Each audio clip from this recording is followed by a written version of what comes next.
have to do better than that, my darling.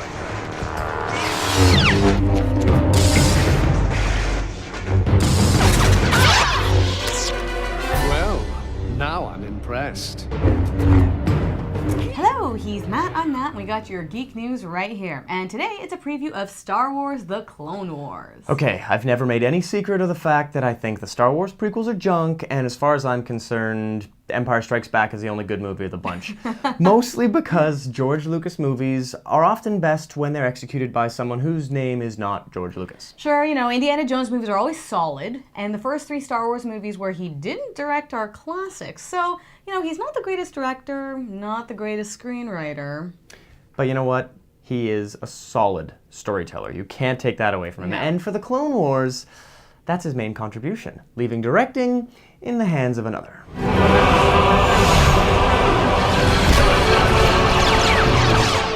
In order to bring the Clone Wars to the screen, I had to find somebody who was a very big fan of Star Wars, understood the whole world of Star Wars, and was also a very talented director. And so I was lucky enough to find Dave Filoni. He decided to come up with a very different look. It was very retro in one way, but at the same time very cutting edge. Let's go!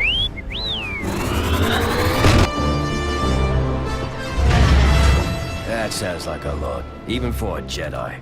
I heard you were surrounded by droids. How did you ever get the shield down? Okay, so there's a wall behind him with a hole in the middle. So I pull the wall down on top of the droids, destroying them and saving the general. Is that true, sir? Well, most of it.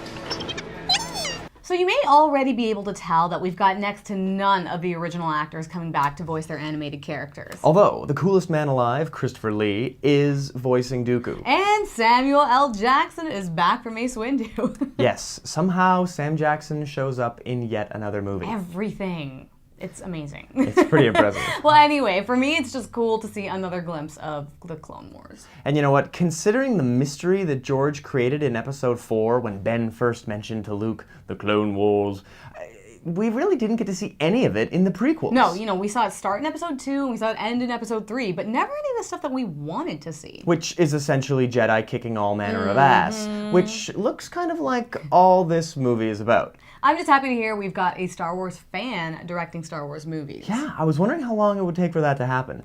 And, you know, here's hoping that the director, Dave Filoni, can take what George has given him and make something magical. The great thing about the Clone Wars is that when you look at it and where it takes place, between episodes 2 and 3 of the films, you have what might seem like a tiny bit of time. And yet already we have so many exciting adventures that we're telling in that one space of time. You find out that there are conflicts, that there are heroes, that there are villains, just in that one tiny space that you weren't aware of. And it's only now because George has the time to really give the audience a more complete adventure than he could by just telling the one storyline of Anakin Skywalker. Come in, Rex. Do you copy? Rex. Did you hear that? It came from the prisoners. Let me show you how it works, clanker.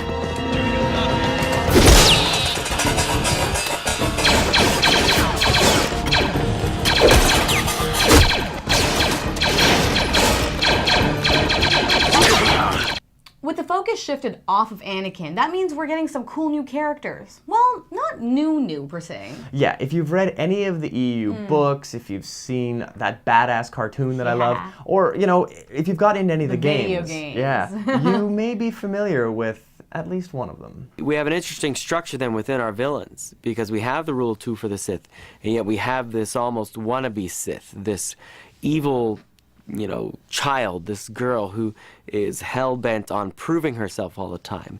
And that's a big thing you see with Ventress.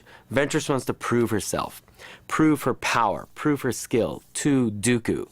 It's almost implied that if she can prove she's strong enough, that Dooku knows he can make his own move for his own greater grab at power with his apprentice to overthrow Sidious. That's what Sith do. That's why there are usually only 2 of them. Because if you get 3, 2 of them gang up on one and kill the other. I'll go after Skywalker.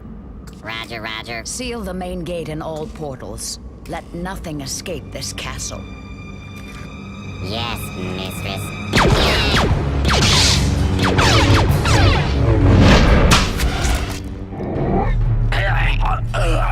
Where is Skywalker?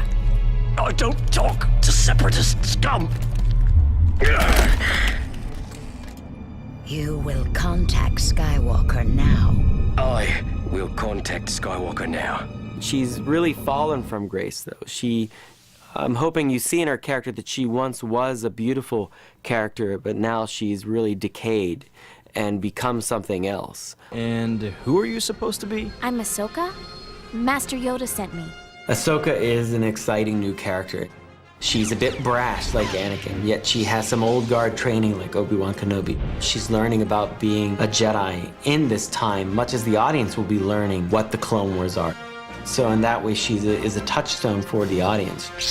I'm a Jedi Knight.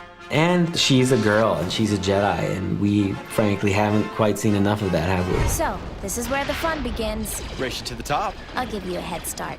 Your mistake. Attach your cables. I'm right behind you, Master!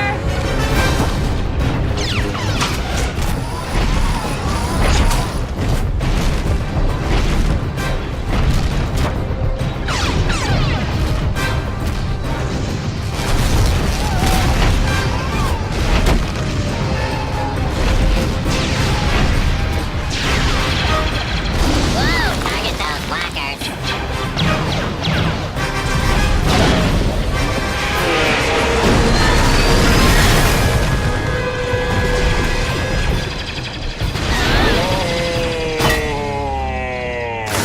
Okay, so I think the design of this looks awesome, but then I really liked the animated series too. And you know what?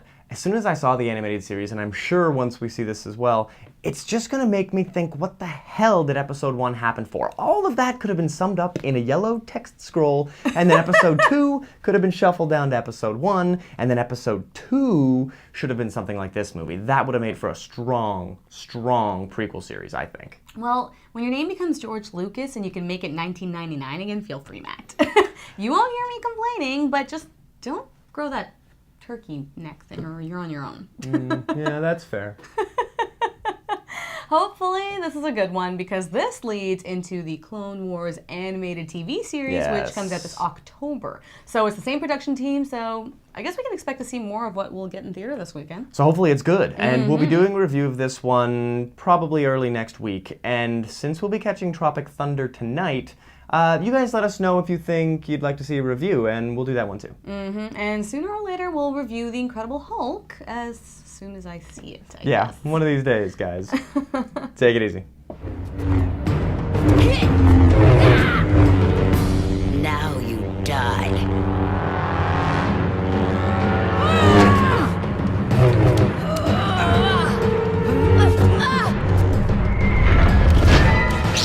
Shall we continue? My pleasure.